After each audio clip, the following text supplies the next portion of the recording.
आपादमौलिपर्यन्तां गुरूणामाकृतिं स्मरति न विघ्नप्रणश्यन्ति सद्दन्ति च मनोहतः लक्ष्मीं तनोतु नितरामितरानपेक्षिमं घृत्वयं निगमशाखिशिखाप्रवालं हैरम्बमम्बुरुहडम्बरचौर्यनिक्रम विघ्नाद्रिविभेदशतधारधुरन्धरन्नः सर्वेषां स्वागतम्. So we've seen in the shloka, that is the bhavartha, how there is a contradiction that has been the contradictory nature of jnana and karma samuchaya has been ignored. So it is the erroneous application of tarka, vitarkavadinah. So now what is the samskara that we take? See, the elemental knowledge of what and how, that has been very clear in this. The phala of kriya is dehabhimana. So there are elemental knowledge of these things that we need to understand. So in our ancient scriptures, we have examples of what hetu is. Hetu is someone who is the reason. Someone is the preraka, something that is the reason for something. And then we have the phala. The phala is the result of an action or an inaction. Then we have something called as swarupa virodha, something that is away from it. That is swarupa virodha. We had to establish something that went on to bring about something. There is also something called as virodabhasa. Virodha abhasa. So that virodabhasa is also a very big topic of the ancient scriptures, where virodabhasa, there can be different types: vastavika virodhabhasa, mithya virodhabhasa, like that. So here, what are we talking about in the elemental structure? We are talking about starting from, this is all very scientific, or we are trying mimamsa. We are trying to understand the nature by separating the elements. So first there is a hetu, there is a prathama. So that what is the hetu over here? Finding the answer to the questions is the hetu. That hetu is finding the answer to the two questions. How do I detach myself from samsara, and then how do I cross the ocean of ignorance? That is the reason we are trying to find. That becomes the hetu for our arguments, for anything in this context. What is the phala? The phala is attaining jnana. That is also very clear. Attaining Atmabodha or Brahmajnana is the phala. But now, in between this, argument is going on. We have actually stuck these two things. There is the initiation. There is the reason is clear. The phala is clear. How to go from reason to the phala is what we are trying to argue on. So Rama is giving the nature that this is how you should go. There are people who object to it, and then he's justifying it again. This is what is happening. Now in this, Swarupa Virodha, something that has an opposite nature. That means, what is the Swarupa that I want? I need to attain Jnana. Why should I attain Jnana? Because I want to be detached from Saṃskāra. But Kriya, if I do, it is further developing Dehabhimana, therefore it is bringing about more attachment. So this is bringing about a notion that it is self-harming. That Swarupa Virodha is self-harming. It is supposed to serve one particular target, one particular objective, but when it's trying to do something, it is harming itself. This is called as Vastavika Virodabhasa. Like, for example, when we talk about companies have profit motive. Companies exist because of profit motive. So any business exists because of profit motive. Now what happens, keeping only profit motive in mind, if I don't develop ethical business practices, then what happens in the long run? I will not get any customers, which obviously harms my profit making ability. So this is in itself harming the main objective. My main objective is to earn profit. But if I don't think about ethical practice, then that will later reduce my profit earning capability. So this is Vastavika Virodha Bhasa, Swarupa Virodha.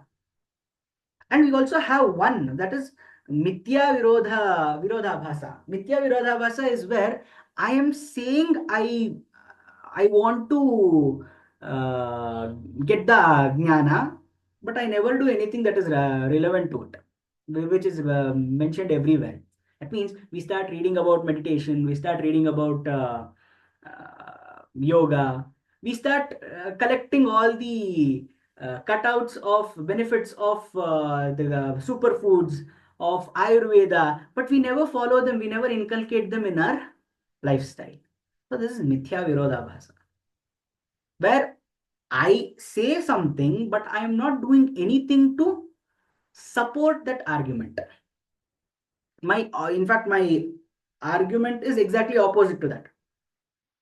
I say I want to lead a healthy lifestyle, but I am not including any of the practices that brings about a healthy lifestyle. In fact, I'm still stuck in the same getting tensed with the job. I'm bringing home the tension. All that is happening. So what happens is there are different ways how Virodhavasa works. So these elemental knowledge is a part of the samskaras. So we are not just saying, oh, this will happen, that will happen, etc., etc. There is no superstition involved when we go to the Shastras. They are very methodical, they are very scientific, they are very structured. They go to an extent where if a person says, okay, this is going to happen, he's going to explain why. He's going to give the elemental knowledge. What are the elements involved? How are they connected? And that is how, and there are huge arguments about a certain phala, how to get that phala. Also, there are huge arguments involved when it comes to different shastras also, because every shastra has its own domain, and but they're all working such that they want to bring about only one target, that is, let us say, moksha hetu. They are all working on in the same way, so they have opinions on the others, so they have arguments, so there are different vadas. So that it has to be important when we express any kind of vada, that we need to bring it down to the elemental structure. Even when they do the Purva Paksha Vada, they don't say, no, no, it is just like that. They give reasons. Even after mentioning that Kriya is mentioned in the Vedas, they further elaborate on it. They further elaborate saying that, look, Kriya has two reasons why we need to follow. First reason is being that it incurs sin. It incurs sin as in it is not optional, it is compulsory. So we have to make sure that we have to follow it. Otherwise, it incurs sin. So the Shrutis only have said this. And if we say that it is Swatantra, that is Jnana, path of Jnana is Swatantra, it may be, it is not Swatantra, because when we talk about any Satkarya, even though it is the Yajamana, it is the Adhikari who is doing all the Kriyas, that is, who is doing the mantras, who is giving the Argya, who are giving the some everything, he needs the Sayoga of all the other elements. So they are giving examples, they are separating all these things. So here, the main components of that framework is one, there should be a Hetu. That is the reason for everything. Then we have the phala, which we want to reach. Phala also, it is also called as prayojana. What is the prayojana of reading a certain text? It has to give us something, no? So what is the prayojana? So prayojana, prayojaka bhava. And then we have the specific, Swarupa Virodha is specific to this particular verse, where we are experiencing Virodha Bhasa. So there the established, I had previously mentioned this, due to Nyaya, we have the relationships very well established. That is Dharma Dharmi Bhava, Prayojana Prayojaka Bhava, Sadhya Sadhaka Bhava. All these things are well established. So the elemental knowledge becomes easy because I need to understand first what is sadhya is. Then I need to first what is sadhana. Then I have to bring them together. If I don't zero in on what the cause is, if I don't zero in on what the effect is, how can I say there is a relationship between the two? So the elemental knowledge is also given. It is not that somebody states something and it is done.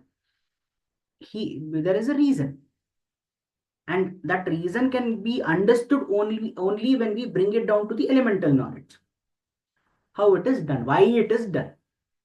So this is a part of our samskaras, where there is also something called as tantra yukti. Tantra yukti, I had already mentioned it. That is also a part of the samskara.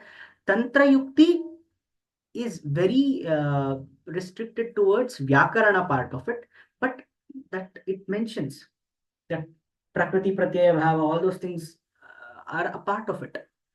So elemental knowledge, inclusive of elemental knowledge, including it in our arguments, is a samskara that has been carried on. So with this, we end the samskara session.